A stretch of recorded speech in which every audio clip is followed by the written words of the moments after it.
বর্ষাকালটা লাইকেনদের সময়।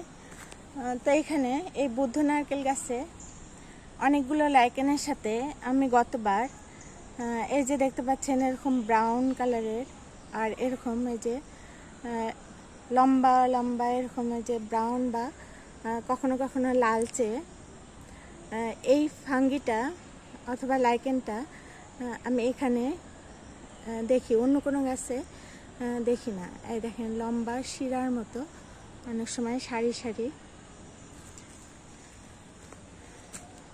এই যে দেখেন এখানে ক্লোজে, যদিও এটা খুবই ছোট, খালি চোখে প্রায় চোখে পড়ে না, তো আমি জুম করে দেখাচ্ছি। এই যে অনেক আছে এখানে, এই যে এরকম